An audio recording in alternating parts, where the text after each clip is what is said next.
we made our way through the Egyptian countryside to our next destination, past fertile fields and rustic homes and farms, to arrive at the Medinet Habu Temple. Right. Is called as Habu Temple. I say it for her. That was, Right. that was the temple was built by Ramesses III, but the name is the name of an ancient Egyptian architect. A famous architect, he lived here, lived here in this area. He was a very important person. Right. He was a good image for knowledge and for, I think, science and for architecture. That's why the Right. temple named after him to be Habu Temple. Oh, okay. But the castle, that was a gate. Another gate right inside added at the Greek, Greek time.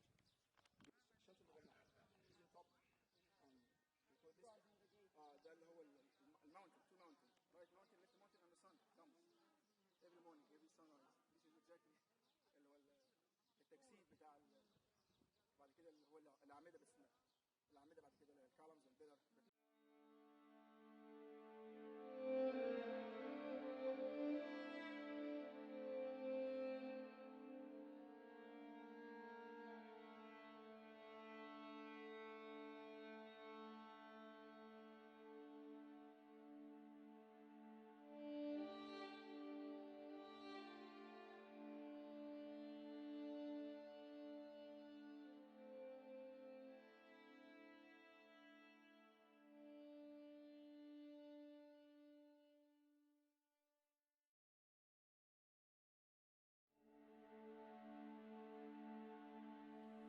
The first pylon led into an open courtyard lined with colossal statues of Ramesses III as Osiris on one side and uncarved columns on the other.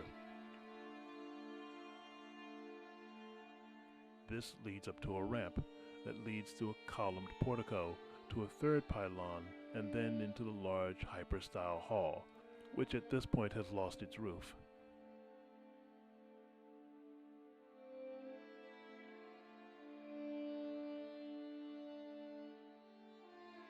The beauty of the temple was almost not to be believed. The reliefs were cut deep with great precision, and many of the images looked almost as fresh as they were when they were painted over 3,000 years ago. The second pylon leads into a peristyle hall, again featuring columns in the shape of Ramesses.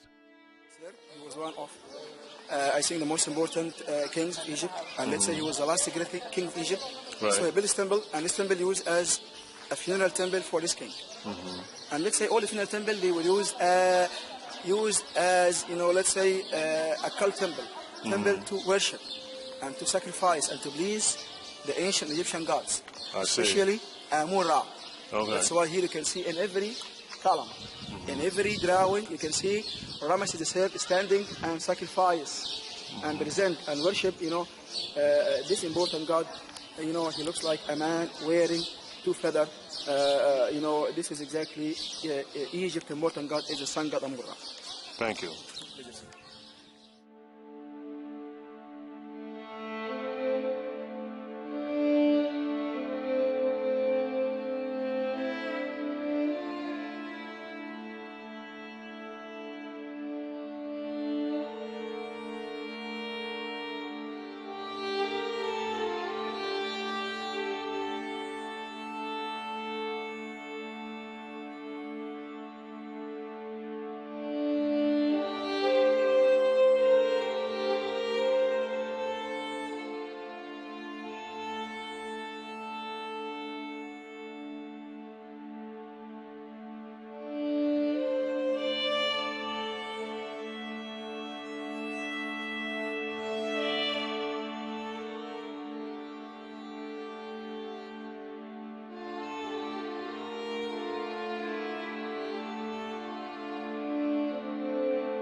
This name is all the time subtitled as sage. You know the sage?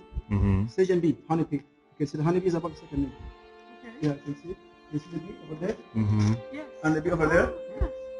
دايما تلاقي اللي هو البي دي is above the second name اللي هو النحلة Egyptian bee and the duck Egyptian duck is above the first name اللي هو Sara ابن الشمس son of Ra and Sajan bee king of Upper Middle Egypt ده اللي هو الانسكربشن هنا ده اللي هو Beyond the second court is the hypostyle hall, now roofless. It originally had a raised central aisle, like the great hypostyle hall at Karnak. All that remains of the 24 pillars are the hieroglyphic-covered bases. Right of the hall are 5 chapels dedicated to Ramses III, Ramses II, Ptah, Osiris, and Sokar. On the opposite wall are locked treasure chambers, whose reliefs depict the weighing of gold and other valuables. I visited one of these chapels, and inside I found a statue of the god Ptah. The statue is believed to have been reappropriated by Ramses III from the nearby mortuary temple of Amenhotep III, which stood near the site of the colossi of Memnon, along with many other pieces of statuary and carved stone in a similar practice conducted by many 19th century BCE pharaohs.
يا بليز المية يطلع بس للاسف الكاميرا هنا ممنوعة شوية بس الكاميرا ممنوع؟ تصوير ممنوع فاضي We're not allowed to shoot any. Not here, but... Okay. No, just now it's okay. Sorry.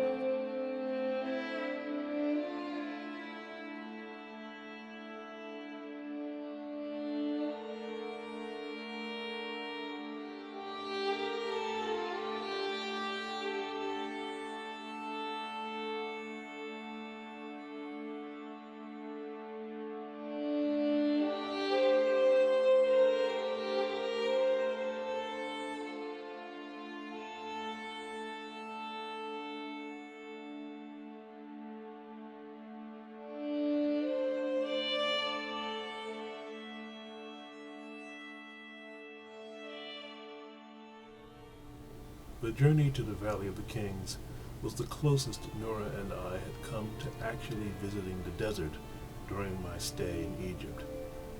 The high walls of the valley and the unspoiled nature of the region was most impressive. It was easy to see why the kings of old had chosen this valley as their final resting place.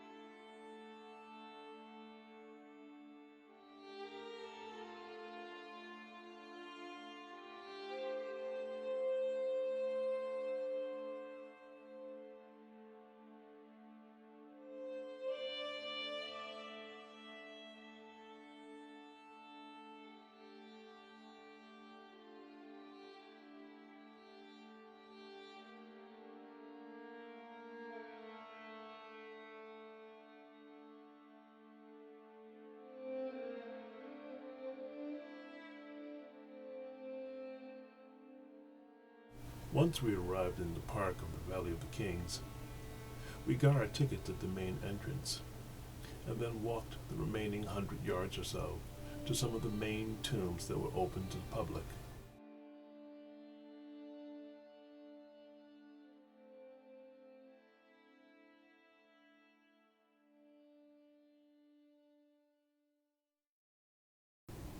In the last episode of An African Adventure, Egypt, Noora and Muhammad travel to the city of Asut and share one last adventure before my departure. Be sure to watch.